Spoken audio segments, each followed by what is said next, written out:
Hello, you guys. This is one of those lives I'm doing in place of a video just to save me a little bit of editing time. This is something that has been in the works for a while, but it came together last night as far as the presentation, and there was some stuff that was going to be on my Patreon, and there were some things I was going to do on YouTube. And I realized that there was a chain, a line of information that it was so cohesive, I felt I would do damage to the information and to the knowledge to break it apart, right? So I'm going to start with a poem from Black on Black Violence, the Psychodynamics of Black Self-Annihilation in Service of White Domination, and then a quote from the book, and then I'm going to go into a timeline regarding the violation of the civil rights of individuals who live in poor Black communities. Because on Nyla's live stream the other night, I asked ABL, had he ever heard of the broken window theory?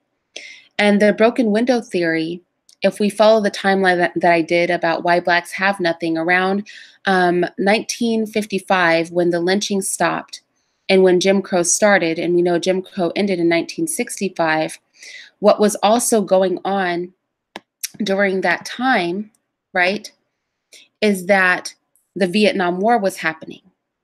And the Vietnam War ended in 75, and within 7 years, they had moved back to the oppression of African-American communities in a strategic way.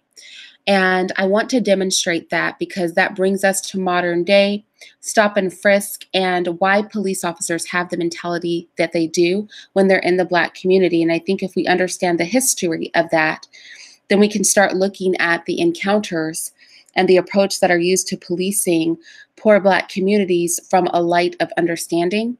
And so I want to go ahead and I want to address that. But before I do, I want to read this powerful poem featured in Black on Black Violence, the Psychodynamics of Black Self-Annihilation in Service of White Domination. And that's by Amos and Wilson if you want to buy the book. And the poem is called The Battle Must Be Joined. And then I will explain why I chose this poem because it has a lot to do with what we're doing today. So it says, the battle must be joined. No nation, no civilization has come to the fore without new organization, without thinking new thoughts, without working, without actually doing, without being willing to take a chance, a willingness to risk all, without a willingness to go against overwhelming odds, without a determination to be the best, to be superior, without a desire to determine its destiny and that of others, without a willingness to fight, to shed blood, to risk defeat. The battle must be joined. It must be fought, be it a battle of mind wars of spirit, of will, of bucks of iron and steel, shell and bomb, of tank and plane, of rockets and satellite wars, of technology, of information. The battle must be fought, the gauntlet thrown down, the chip knocked from the bully's shoulder, the line stepped over, the clash and clang of sword, curses of men, moans of pain. The battle must be joined. Fought in the street from door to door, in the schoolroom, in the boardroom, in the bedroom, in the war room. Hand in hand combat must commence. The battle must ultimately be won in the field. It matters not if you can eruditely delineate the subtleties and nuances of racism and the racial discrimination, if you can delicately dissect with a master surgeon's skill the anatomy of a race and the body politic, if you can tease out the tiniest thread, if you can paint the most beautiful dreams on canvas and write the greatest vision of parchment, or ride in your time machine and visit ancient African kingdoms, cities, and empires, or feel the pain and degradation of slavery, or celebrate all we have given to the world, or point out with great exclamation the white devil. Still, the challenge must be taken up. Fire must fight fire. Institutions, traditions, habits, hopes must be uprooted, raised, and put to the torch. No stone left unturned. And institutions, traditions, habits, hopes must be restored, rekindled, or rebuilt anew. Bricks stacked in place. New songs must be sung. New voices must carry the tune. New feet must march to new drum beats. New hands, new banners, and new standards raised. These songs must be your songs. The voices, your voices. The feet, your feet. The hands must be the ones at the ends of your arms. The soul unsold to the devil must be your soul. A new world must be created. Make it your world. And this poem ends with Amanda. Amanda. And that's a word that we heard a lot during apartheid, the Zulu word meaning power. And the part of that poem that really stuck out to me is the various battlegrounds, right? It says the battle must be joined, it must be fought, be it a battle of mind wars of spirit, of will, of bucks of iron and steel, shell and bomb, of tank and plane, of rockets and satellite wars, of technology, of information. We all have a role to play. So today I'm going to play my role, and the battle's going to be the battle of information. And so the information I'm producing and introducing to you today, if you didn't already know it, right? Because some of you will, is my way of contributing the information to the battle, right? Because we must understand the systems so that we know why we push back against the systems.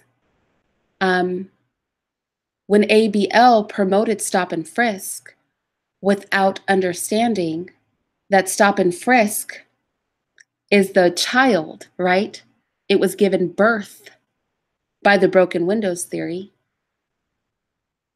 and that the broken windows theory was just a theory that was a new metamorphosis of the terrorizing of the Black community. Because if we remember the timeline I did in my previous video, after 100 years of lynching that ended in 1955, Jim Crow was brought in, and Jim Crow ended at the end of the 60s, 65 to 67, depending on who you believe, right? And then there was a supposed respite during the free love era of the 70s of about 7 years before they brought in the broken window theory. And the broken window theory has birthed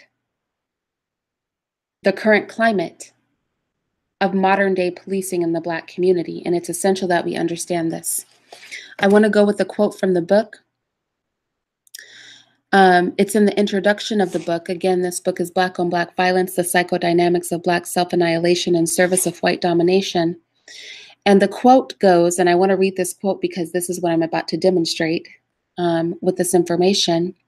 The bane of the African American community is the exploitive white American community, which projects a so-called civilized, fraternal, egalitarian, liberal face, whilst concurrently seeking to maintain white supremacy.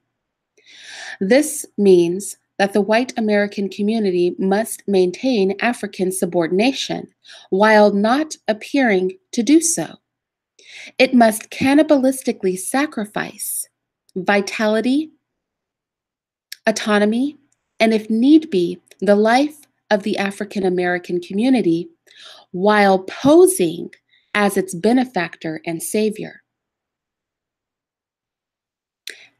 of the African people. It pleads innocence while washing its hands of the blood of the African people. This duplicitous task can only be accomplished by making it appear that the African community is dying of natural causes. And so I want us to keep this quote in mind as we move forward, right? The goal of the white elite, and I point to the elite because the poor white on the street can't implement this, but the goal of the white elite is to make it appear that the African American community is self-destructing and dying a natural death, whilst also making it appear that they are attempting to help the community, when in fact, the moves that they make are to destroy the community. And so again, I want us to consider the broken window theory, which was a theory that was proposed by James Wilson and George Kelling back in 1982. Now, think about this. They proposed the theory in 1982, but their research began before that time, right? And I'm going to show how the broken window theory morphed into stop and frisk, which brought us to the modern day and police interactions, all right? And so essentially, the broken window theory was a perversion where they pretended to help the Black community with their theory. And this was the theory.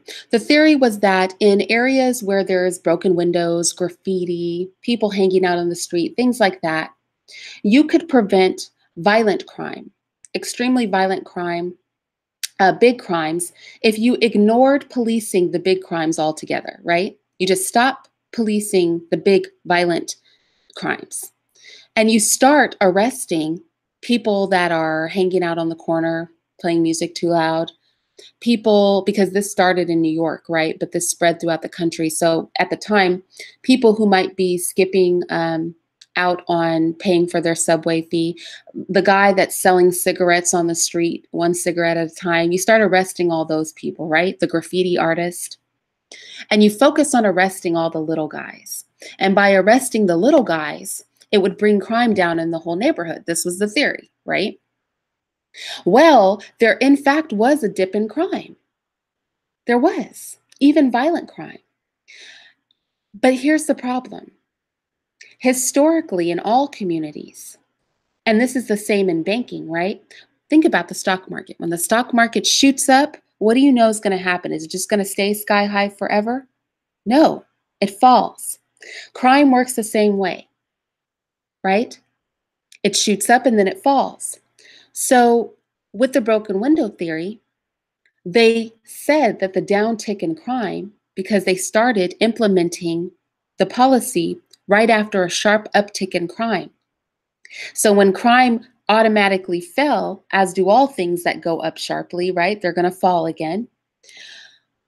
They took credit. But then as we moved into the 2000s, right? As we moved into the 2000s, around 2001, 2002, there was no control over the crime, even though they were still arresting petty criminals aggressively. And so all of a sudden,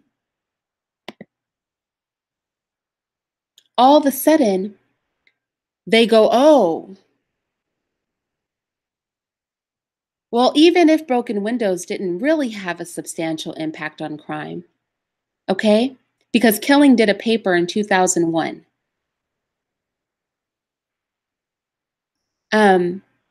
And he admitted that it really wasn't working. He goes, even if, and this is from his paper, even if broken windows didn't have a substantial impact on crime, order is an end in itself in a cosmopolitan, diverse world. Strangers have to feel comfortable moving through communities for those communities to thrive. Order is an end of itself. It doesn't need the justification of serious crime. So follow me. When they started the broken window implementation in the 80s, it was because they said by arresting every Blojo Schmo on the street, it would stop major crime.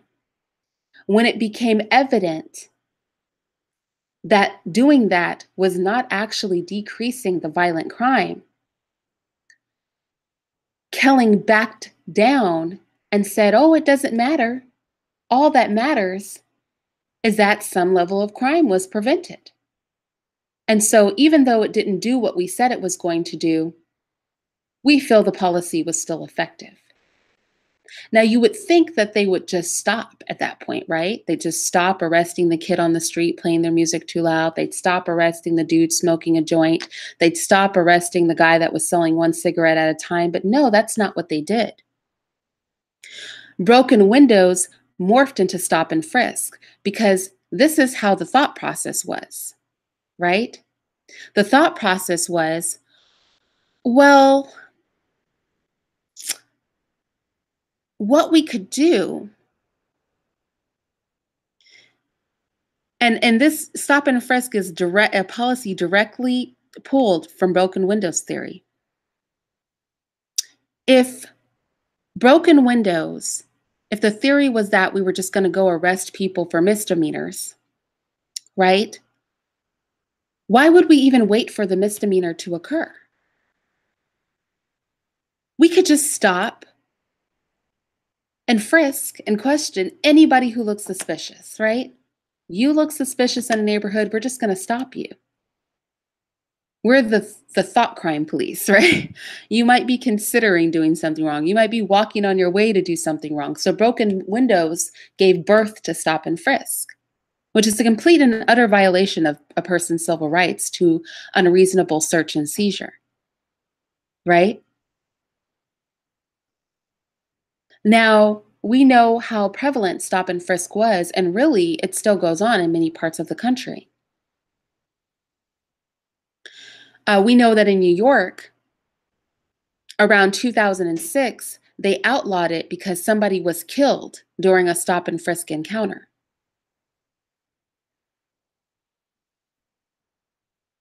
I'm sorry, they outlawed it in 2013, but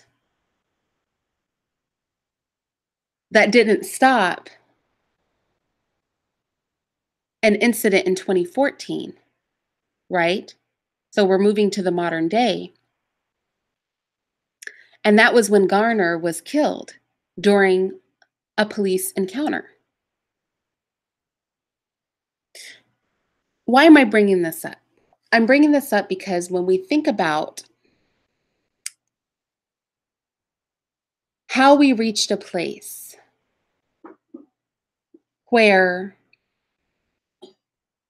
people are treated like little more than animals and their rights don't matter, we have to understand how we got there. And I want you guys to keep these things in your mind while I go over the following statistics with you, okay? I want you to keep in mind the progression of events. The 100 years of lynching, ending in 1955, followed by Jim Crow, ending in 1965 to 67, depending on who you believe, followed by the broken window theory implemented about 7 to 10 years later, which birthed stop and frisk, which brings us into the modern day, as deep as 2014 to 2018, depending on the part of the country you live in. And when we consider all these things, I want us to now also realize why it is that African Americans are only 13% of the population, but we are the majority of innocent defendants wrongfully convicted of crimes and later exonerated. We represent 47% of all of the exonerations listed on the National Registry of Exonerations as of 2016.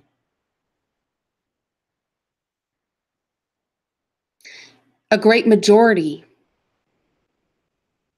of an additional 1,800 innocent defenders that were actually framed and convicted of crimes in 15 large-scale police scandals. We see this racial disparity for every crime category we have in this country. But let's just look at the ones that are the big boys. Murder. If we look at exonerations, innocent Black people are about 7 times more likely to be convicted of a murder than an innocent white person. Innocent.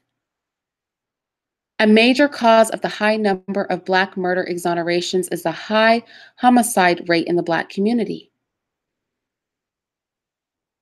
A tragedy that kills many African Americans and sends many others to prison. Innocent defendants who are falsely convicted and exonerated do not contribute to this high homicide rate. They, like the families of the victims who are killed, are harmed by the murders committed by others. Let me repeat that. An innocent Black person is 7 times more likely to be convicted of murder than an innocent white person. African American prisoners who are convicted of murder are about 50% more likely to be innocent than other convicted murderers. Part of that disparity is tied to the race of the victim. African Americans in prison for murder are more likely to be innocent if they were convicted of killing white victims.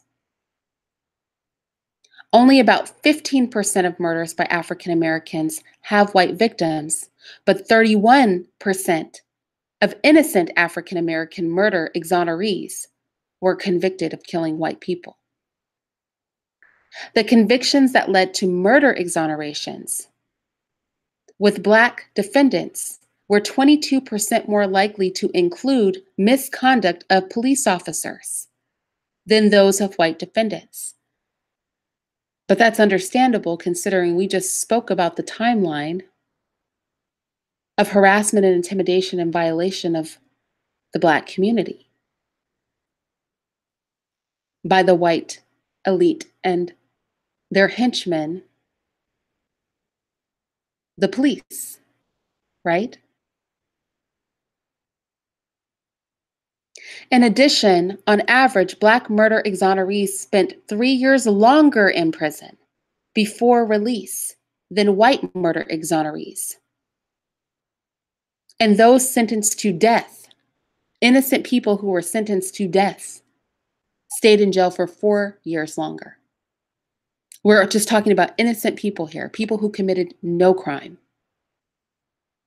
Many of the convictions of African American murder exonerees were affected by a wide range of racial discrimination, from unconscious bias and institutional discrimination to explicit racism. So when we talk about institutional discrimination, I again want to point back to the timeline because we must keep these things in mind. Direct lynchings and murders to control the Black population for 100 years leading to 1955. That's 70 years ago. Jim Crow ended only 45 years ago.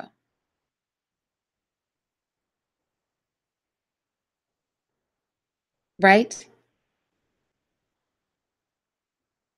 65 to 67, depending on whose count you want to believe. Many people were born in 1970 just following that. Bring in the 1980s, we're talking 30 years ago now, right? We bring in the 1980s, which is about 30 to 40 years ago. And we're looking at a situation where broken window theory is implemented on the Black community. Move into the 2000s, now we're within 20 years ago, up to modern day, stop and frisk is the policy of the day, the all-out violation of the civil rights of Blacks. We've actually moved in a circle. We've gone in a full circle back to complete violation of the civil rights of the people in the Black community. And nobody's really discussing this. So then it's not surprising that many of the convictions of African American murder exonerees, meaning innocent people, were affected by racial discrimination, unconscious bias, and institutional discrimination, right? What we just talked about would be institutional discrimination to explicit racism. Most wrongful convictions are not ever discovered. So these are just the ones that we know because these people are freed. What about the ones we don't know? We have no direct measure of the number of all convictions of innocent murder defendants. But our best estimates suggest that they outnumber those we know many times over. Judging from exonerations, half of those innocent murder defendants will be African American. Let's move to sexual assault. Judging from the exonerations of Black prisoners serving time for sexual assault, it is 3.5 times more likely. A Black prisoner serving time for sexual assault is going to be 3.5 times more likely to be innocent than a white sexual assault convict. The major cause for this racial disparity appears to be a high danger of mistaken eyewitness identification by white victims in violent crimes where the assailant is purported to be Black.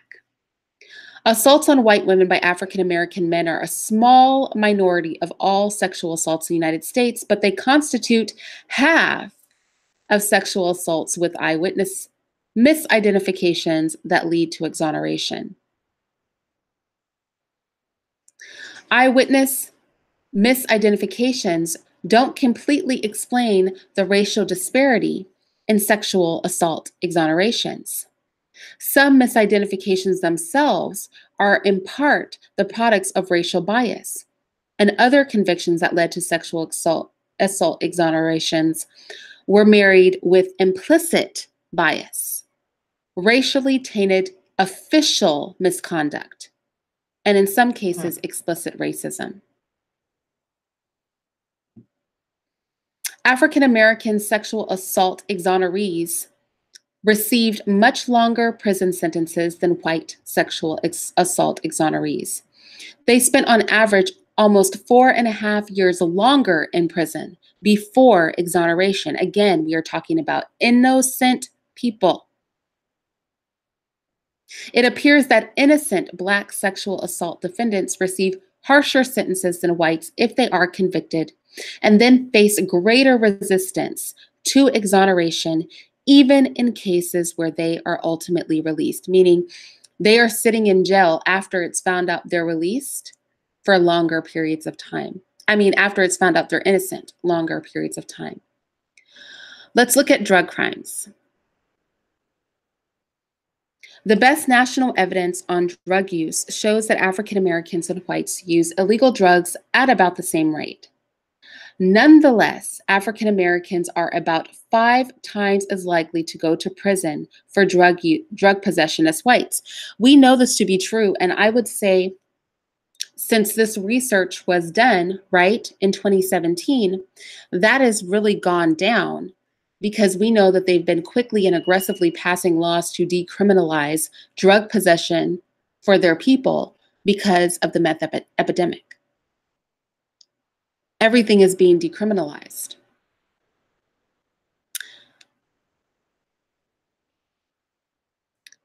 And judging from exonerations, innocent Black people are about 12 times more likely to be convicted of drug crimes than innocent white people. In general, very few ordinary low-level drug convictions result in exoneration, regardless of innocence, because the stakes are too low. In Harris County, Texas, however, there have been 133 exonerations in ordinary, just low-level drug possession cases in the last few years.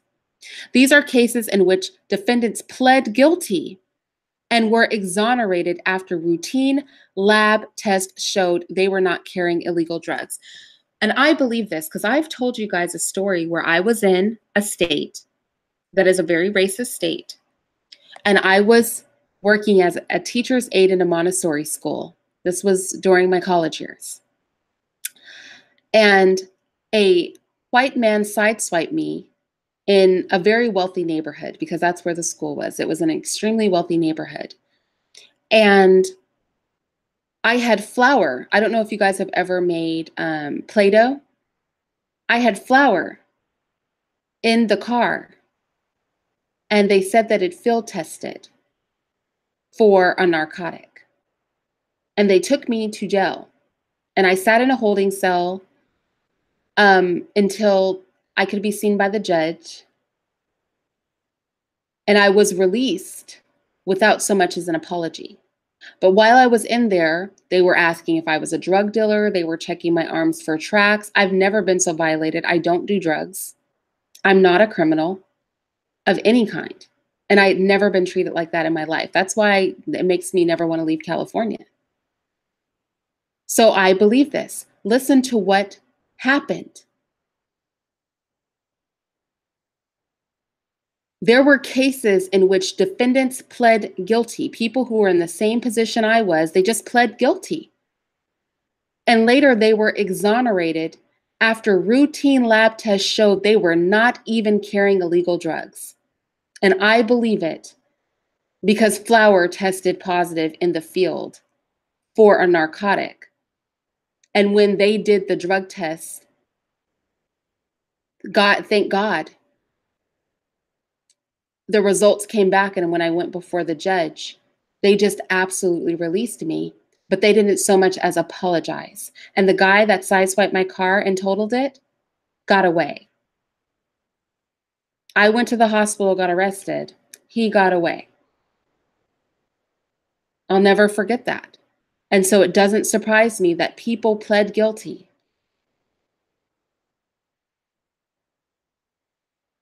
because they thought they couldn't fight back. And later they were exonerated because they didn't actually have drugs at all.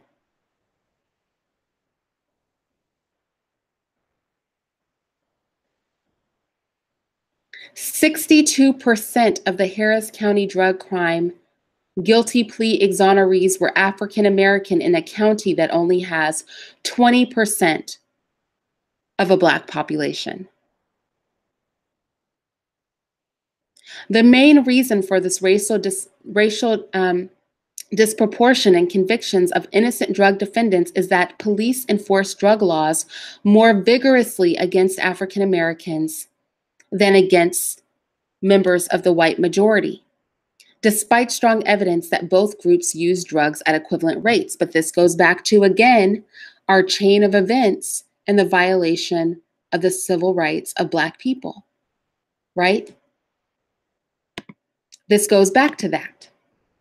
It circles back around in a circle because remember, we had 100 years of lynching until 55. That was 70 years ago. Then 45 to 50 years ago, we had Jim Crow until 65. We have what I like to call radio silence between 65 and 80. Then they brought in the 1980s, the Broken Windows Act.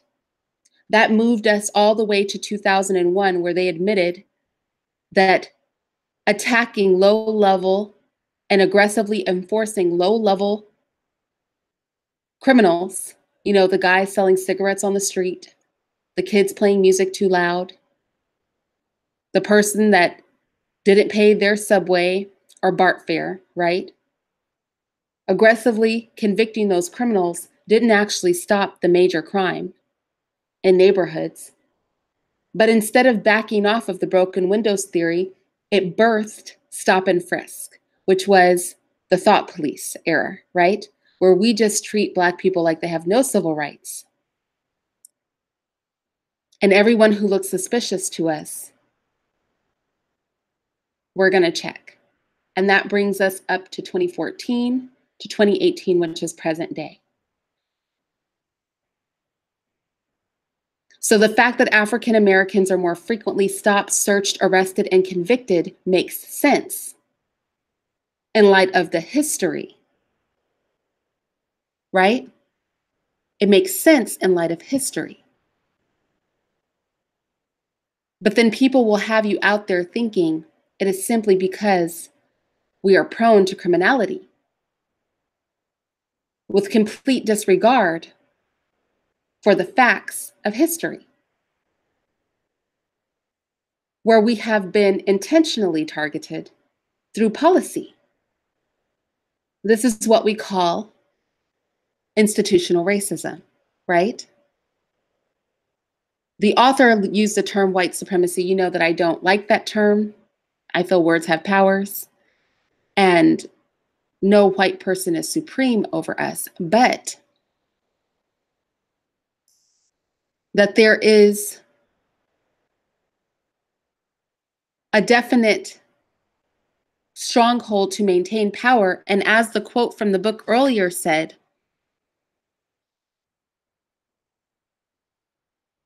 the exploitative white American community enjoys projecting a so-called civilized, fraternal, egalitarian, liberal face, while they concurrently seek to maintain their position, right?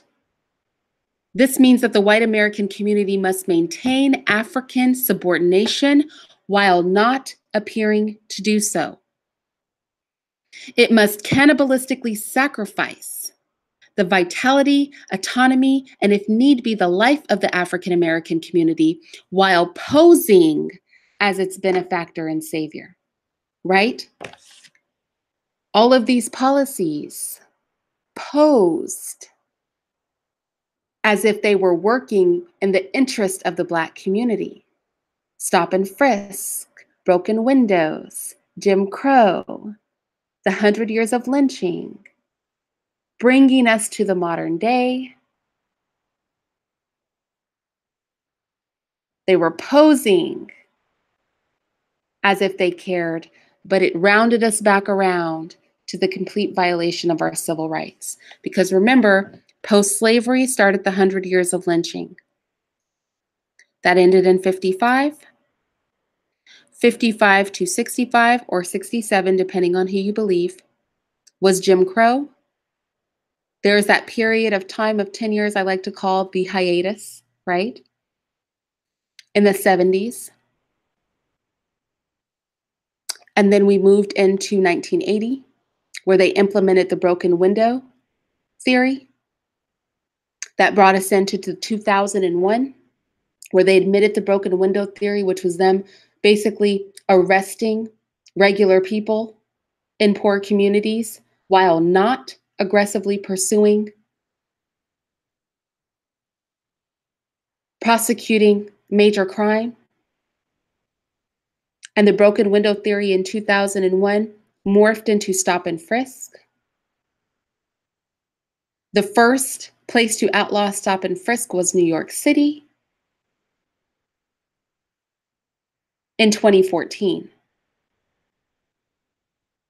And stop and frisk brings us to the modern day, stop and frisk being a complete violation of civil rights, which circles us back around to the complete violation of our civil rights post-slavery.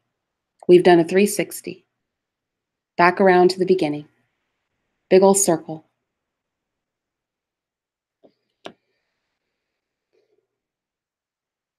Since 1989, more than 1,800 defendants have been cleared in group exonerations. Group exonerations. These aren't even the individual exonerations.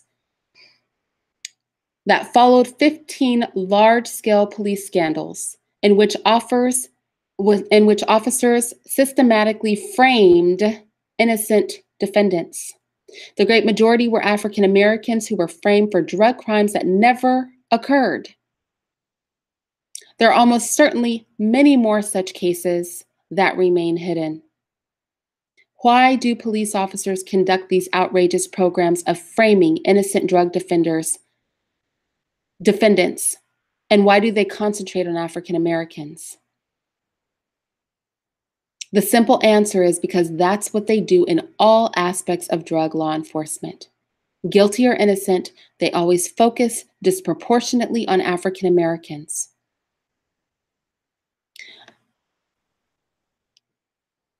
When it comes to criminality, they focus disproportionately on African Americans. Period. The resources that I use for this discussion will be in the description box in the next hour if you want to check them out. If you want to fully read the book that I read, if you want to fully read the paper that I read, please do that. But I wanted to lay out the timeline. Because what I realize, what I keep getting from our people, a white woman commented on a post of mine. Let me see if I can't find this stream. And like I said, with all the research I've been doing,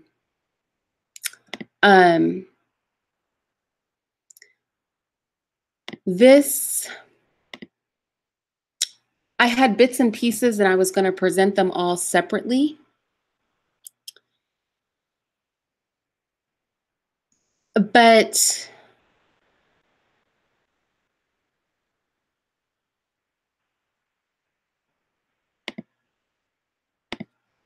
yeah, I had to.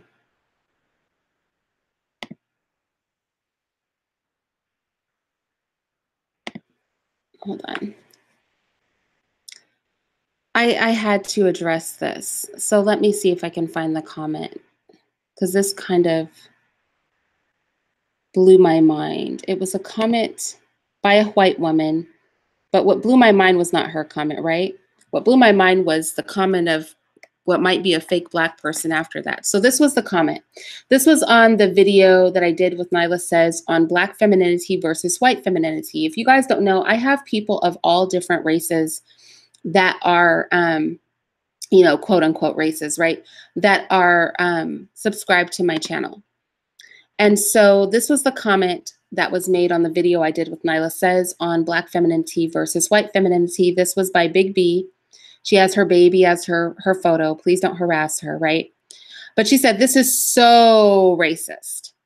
And based on extremely gross generalizations, you're speaking of some white women, maybe. I've known many Black women, and it's complete bull that they don't cry to their men. I also know a lot of Black women who expect to be the queen and to make unreasonable demands on their Black men. But I would never assert that all Black women are like that. I know a lot of white women who act selfish like that too. I've also dated both Black men and white men, and I'm here to tell you they're not that different. You're the perfect example that Black people can be just as ignorant and racist as white people if given half a chance, which is funny since I get slack from the Black community because I'm not racist. Right? And then it's arguable if we can be racist, but this is her comment, right? I'm really sad about this, Irene. My respect for you is diminished. I'm 21 minutes in and I can't listen anymore. Drivel, pure drivel. Now, my man, when I read him this comment, he was like, so what? Because my man just doesn't even care what any white people think. And then Nab came behind her and said, Big B, it's unfortunate they speak like that. I agree. I'm sick of generalized statements regarding race by Black people. And this was my response. To the original poster, because this went on and then a Black person came in caping for these white people. I put a little smiley face and I said, you're entitled to your opinion. However, I should say that Black people do not have the ability to be racist to any meaningful degree. We do not have enough control to exact mass change in the lives of non-Blacks. To the rest, we cannot behave as if the exceptions prove the rule in this society. There is no progress working from that place. Every conversation will not be comfortable or one where all will agree, especially when it comes to race, a concept created by whites to degrade the status of all other human beings. Facts can be uncomfortable, as well as the opinions of others. You should know by now that many views are presented on my channel, and you should not expect to like them all, because I welcome my white subscribers. They can stay. You know, they can stay. But you can't expect to always feel comfortable. And I said, thanks for your comment. So this is when Black people come caping for white people. At Irina Vet, you're literally arguing systematic racism and racism. Yes, Black people can be and tend to be more racist than their white counterparts.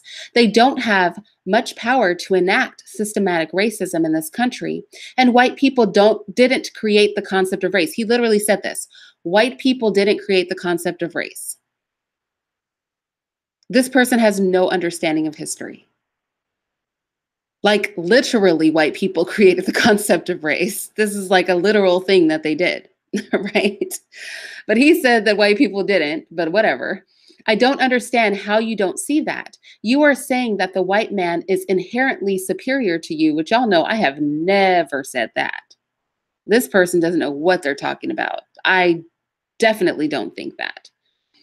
Because he is capable of something that you aren't. You don't even know your real history. The pot calling the so-called kettle black, because I'm not the kettle, but this person is very confused, but they're caping. Most Black people were already here. They found the remains of a Black person in North America that predates many of those found in Africa. With that said, at the very least, you're being prejudicial. If you are unable to control your own actions, then you have no right to ask that of others. This is why most people can't be leaders. I didn't address most of that because that was really stupid. I just said, Voodoo Child 346. Wow. Considering literally 60 or so years ago, whites were burning Blacks alive, decapitating their bodies, taking group photos around the body, and making postcards of it, I am disgusted you would suggest my people are more racist. That's crazy. Like, literally. It's just insane. Like, even if Black people could be racist, y'all, even if we could be racist, when do we get ill like that? When do we just unprovoked do crazy crap like that? Tell me when 80 Black people got together, killed a couple whites, took a picture, put the picture on a postcard, and sent it to all their friends. And this person came caping for a white person to correct me and say that Blacks are more racist than whites. And I believe that whites are superior. No, you do. That's absolutely insanity.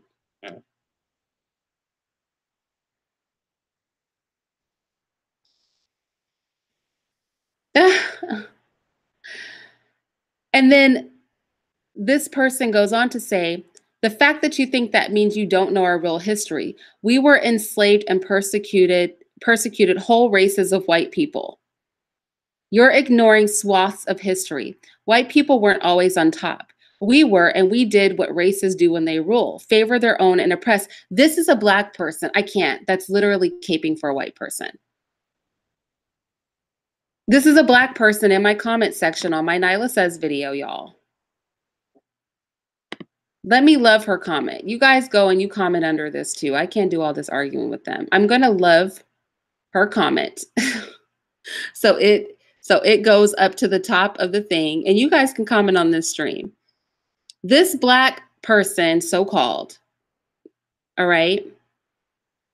And then the white woman who wasn't speaking is emboldened by the participation of the Black person. I haven't even read her comment yet. But she's going to, one of her Black friends has a great grandmother who married a Black man in the 1800s.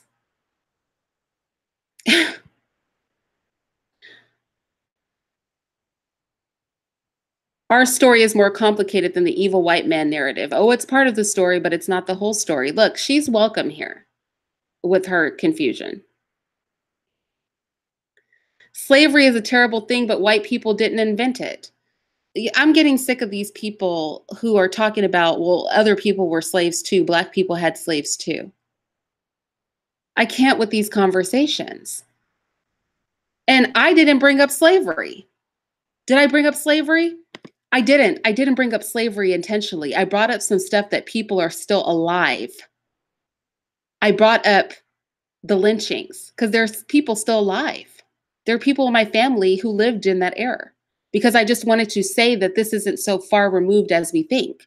Jim Crow wasn't a full 50 years ago. The broken window phenomenon went on from the 80s into the 2000s. And I have a Black person telling me that white people didn't come up with the concept of race. Like, in a literal sense, they came up with the concept of race. And then they put people on a racial hierarchy. The word race is their word. They came up with it. They named the races. They identified the races. We still use that class system today. And I don't know what a Black person being here on the American continent has to do with chattel slavery. But it's an interesting conversation. I mean, the level of caping, y'all, I can't with the conversation. I'm gonna direct them to this video. That's what I'm gonna do. I'm gonna direct this white woman who I'm glad she's speaking up because we need the dialogue. We need to hear what they think. Okay. So I'm glad she's saying she is uncomfortable and unhappy, but she's comfortable because she's comfortable commenting. And she's probably more comfortable because a Black person has come and caped for her on my channel. Y'all, this is real life. Like, I cannot sometimes with these people, you guys.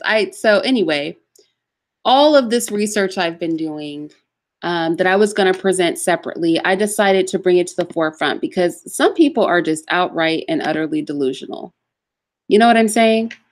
Like there's a group of our people who are actually in real life delusional. Like the one that's doing the caping here. Or ABL who promotes stop and frisk but has never heard of the broken window theory, which literally birthed stop and frisk.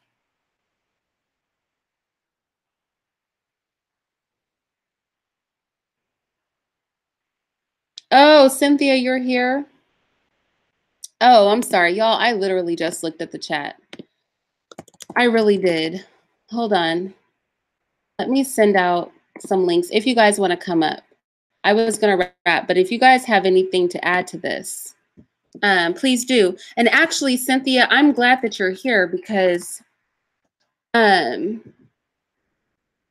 is a quote in this book that literally it personifies everything that you say on your channel. And I'm going to read that quote. I'm so glad you're here because I was going to do a separate video on this, like I literally was. And I was going to do a video on this and I didn't. I'm not going to now because you're here, but there's this quote in this book. The book is called Black on Black Violence, the Psychodynamics of Black Self-Annihilation in Service of White Domination. And there's a quote in this book and it says, and I read this and I was like, this is exactly what Cynthia talks about on her channel, but it's over people's head a lot of the time. It says, white supremacy by its very nature and intent requires the continuing oppression and subordination of African peoples, and in time may require their very lives. Subordination of a people requires that people in some way or ways be violated, dehumanized, humiliated, and that some type of violence be perpetrated against them. The violently oppressed react violently to their oppression. Now, this is the part that reminded me of Cynthia. When their reactionary violence, their retaliatory or defensive violence cannot be effectively directed at their oppressor or effectively applied to their self-liberation, then it will be directed and applied destructively to themselves. And I promise you that is essentially the backbone of Cynthia's platform. And when I read this, I thought of her because she's always talking about direct this energy toward the white man, direct this energy toward the white people in power, direct this energy toward your liberation. But instead, we direct our negative energy toward each other. And in this book, that is exactly what the author is saying. Let me read it again. When their reactionary violence, their retaliatory or defensive violence cannot be effectively directed at their oppressors or effectively applied to their self-liberation, it then will be directed at and applied destructively to themselves. This is the essence of Black on Black violence. Oppressive violence is both proactive and reactive, directed and misdirected. Black men kill each other because they have not yet chosen to challenge and neutralize on every front the widespread power of white men to rule over their lives. And tell me Cynthia does not say that all the time. That Black men have not yet chosen to challenge and neutralize on every front the widespread power of white men to rule over their lives. And when I read this morning, I had an epiphany and I was like, I'm doing this live. Yeah, you know, the thing of it is, it's just what a lot of Black people don't understand, and it shows in that comment that you read, because there's always a white person that comes on a Black person's space talking their nonsense, and then there's someone Black that sits up here and defends their foolishness. Because it was comical. Like, I literally start laughing when you read the part where they said white people didn't create the concept of race. It's like, yeah, you created race and racism. What are you talking about? It's like, that's exactly what you created. So delusional. But this is why Black people won't be being saved by any God at any point in time. Like, they really need to get it out of their head, because this level of, like, what is God gonna do with Black people who are this sick? You don't need to be saved from a group of people that you keep sitting up here defending. Why? Well, I love the Lord, but I don't love caping for no good reason. I felt like I didn't know what he was talking about. And he was serious. And what was crazy is that this is what I feel we don't realize. When we cape for them, we embolden them, right? Mm-hmm. She's welcome to sit here and listen to the content, but she wasn't trying to comment until he kept caping for her. And I was like, stop caping for her. Like, in your delusion, I'm going to just need you to stop. I just really am. But I think this idea, and that's why I said, like, that book made me think of you, is that we direct this vitriol toward each other because we haven't yet reached a place where we're really willing to direct it in the proper direction. Do you know what I mean? Like, it's easier to come for each other than it is to come for them.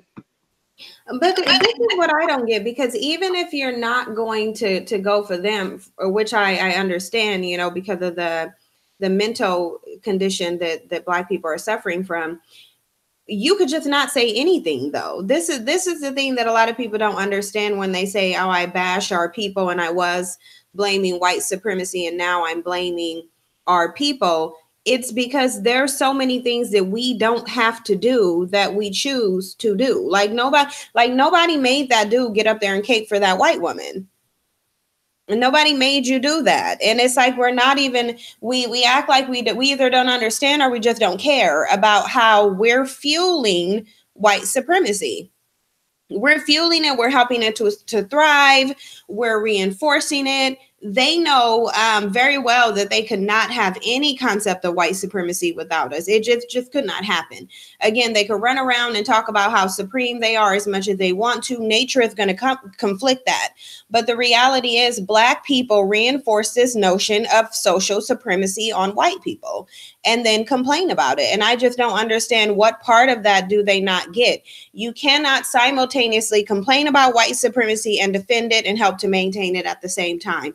It doesn't work like that. So we're making a choice to be subjugated and to live in white supremacy, and then we act like God is too stupid to notice it. Yeah, I think that it's really problematic. I was like really floored. I was really floored, and I was mad that he was like, you're going to reach back to Jim Crow, which I reached back further than Jim Crow. But I was like, you realize Jim Crow just happened, right?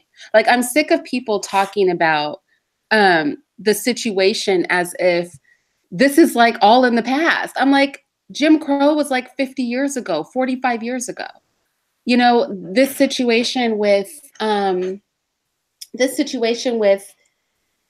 the broken windows and how it morphed into stop and frisk. And that's why ABO was killing me last night, because how can you promote stop and frisk and you don't even know where that came from?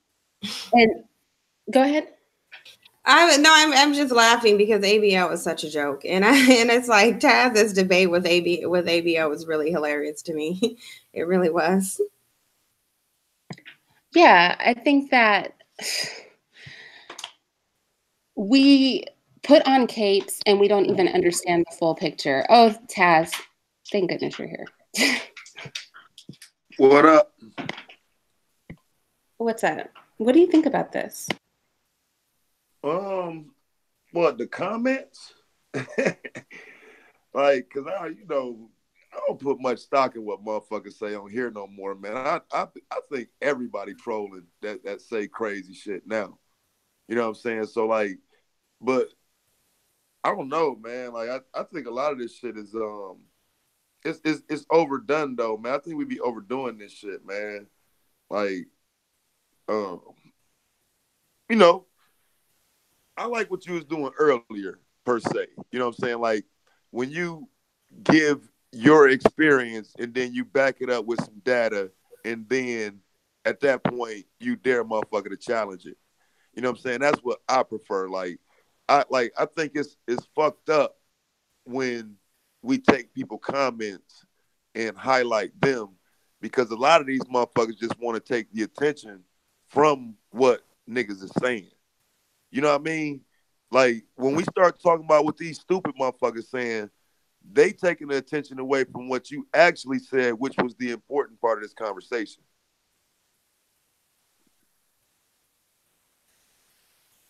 Yeah, I can understand that. I think I highlighted the comment because I was thinking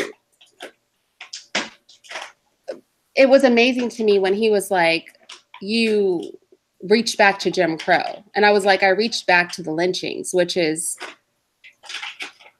prior to Jim Crow, right? I reached back further, but the idea that he felt Jim Crow was so far removed from 2019, when in reality, it wasn't that long ago. Like it literally just happened. When we think about history, like there are people alive today that were alive during that era. But we keep talking about these issues like these are old issues that are distant in the past. And I want to remind people, like, this wasn't that long ago. This is still going on, and there's a continuous stream of events that have brought us to today. It's not like it suddenly stopped. And I think a lot of people in their mind, that's what they believe. I was thinking about doing a video on that though, man. I'm gonna probably do one though, because there's still Jim Crow laws on the books today. You know what I'm saying? Like all of them aren't even gone. Yeah, I think that would be a good idea. Are you saying you're going to do that on your channel? Yeah, probably, because I actually got it written down in my book of concepts, and I got to find where I just scratch it out. It's way down there, but I thought about that the other day though, that like people talk about it like it's way gone, but then we'll bring up other facets of it in the same breath, because a lot of people like to run back to slavery for every piece of behavior. You know what I'm saying? Like where you could just reference it and leave it at that. They'll try to use slavery to account for every single thing, Jim Crow to account for every single thing, but then we'll act like now we're not in that time. You know what I'm saying? Like, because if you're going to run down these Jim Crow slavery stories to me, don't get to 2017 and tell me it's one of our fault. You know what I'm saying? Don't tell me it's black men's fault, black women's fault. Now you supporting a gender war. Or, you know what I'm saying? You're saying black men, black women should look at each other as different entities. Because, like, I was down there talking in the chat to somebody, and, basically he was saying, like, women get to attach their struggle to ours, which I don't see a problem with. Yeah, we know that the men get disproportionately locked up, and it's a lot more than the women. But why would we separate ourselves in the conversation, though? I get that we know. I don't know if anybody doesn't know it's that way, but it's also that way for every race of people that's locked up. The women don't get locked up at the rate the men do. So knowing that, why would we be the only ones to come out and have a gender war or a gender-based argument based on who's going to jail more? No, nigga, we going to jail more. We're out in front of that. That's us. We're the top. So yes, they are supposed to attach themselves to us. What the fuck we doing saying, why are y'all doing that? No, they can attach their struggle to ours. They should. And then they'll be out leading that shit on the propaganda side that we need women to do. But men got to take at some point a leadership role in that shit. And like I heard what you were saying, and I get what he's saying too. But it's like, dog, you know, we got to accept that role. Like, yes, we know it happens to us 40 times more, but that's irrelevant to the point of it happening to them. We should say it should never happen to our women. You know what I mean? Like, I would say if we were in the protection mode we need to be, they would fear doing that to our women, period. So just since our women are on the table, for you to even tell a story about being snatched up by the police having to sit on some drug shit and you ain't dealing, to know that experience, to me, puts you even in a different playing field than a RBR type nigga. Because that nigga would actually try to dispute that experience. He doesn't have that experience and probably wouldn't understand your pain from it. Whereas I do. And a nigga like Skinny or Twin, they would get that experience. That's not something that's forgettable. And then it's unique to those of us who've had it. So it, you know what I'm saying, it puts you just on a different playing field. And on that note, and like I say, like, you can't separate men from women, because there's a lot of niggas, a lot of men that ain't had that experience you just referred to. We was talking to one last night who said he's never been profiled. I just don't get why they think it's so normal to compare themselves to what's happening to the women. Like, I don't get it. It literally makes no sense to me. It's like, why would you even as a male group want your women to be profiled or arrested or jailed as much as you? And then the reality is women just are not as prone to engaging in criminal behavior the way that men are. They're just not. So there would be there would be that difference anyway. Yeah, like I say, and it's that difference no matter what race you look at. So that's not even something that you can say, you know, it would be abnormal for the women to commit more crimes. That, you know what I'm saying? That would be very abnormal for those numbers to even be close. But like I say, no other race of people says, well, our women aren't part of this problem. You know what I mean? Like, or separate the women from the problem. Like, nah, you know, the numbers are the numbers. We ain't gonna get down into them and say, well, this happens to men more, so women shouldn't attach themselves to it. Nah, it's an issue. And they should get behind us on it, because it does happen to us more. So we need them to get behind us on it and need to understand when it happens to them.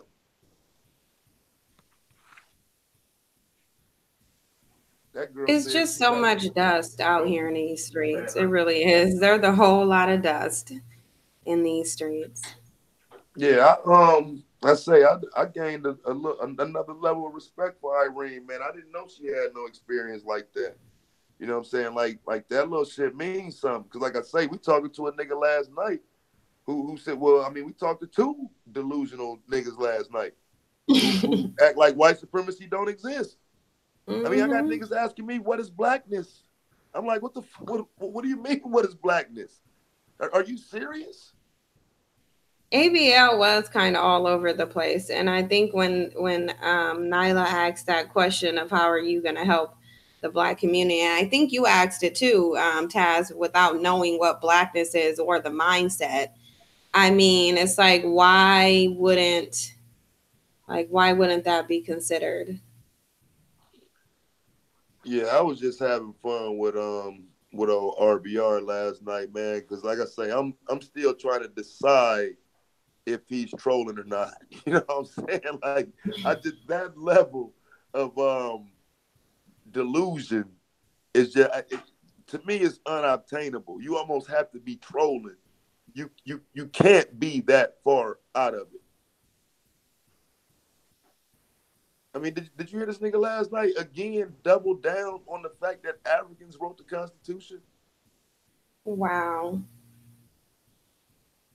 I mean, but some people are just going to be delusional at this point, and I really think that that ABL is kind of vying for a certain position that he wants to be in. Yeah, I mean, some of these niggas don't have that experience though. So I mean, you know what I'm saying? Like, he just sound like a nigga that's only been around white people. And I mean, I know it's some of them out here.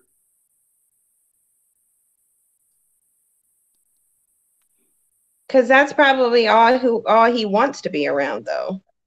That's the thing. That is probably all he wants to be around. He's probably not interested in really being around Black people. I just don't like people who cape like that. I really don't. It's like, don't sit up here, because white people are not caping for ABL. They're really not. It's like they don't know when they're being exploited, to where it's cool if you're defending white supremacist talking points and making white people feel better. That's fine, but they're not going to defend you anything that has to do with you being Black. They're just not going to do that, and they're certainly not going to defend you against a white man or a white woman or anybody white. Yeah, that nigga wild, man. That nigga tried to sit on that motherfucking panel on O'Shea show and tell us how white people conduct themselves in their home and what they teach their kids. Right. Like what, nigga? Like you was there? You know what I'm saying? Like, are you being raised? Yeah, that was the thing, because even if you look at just the way the educational system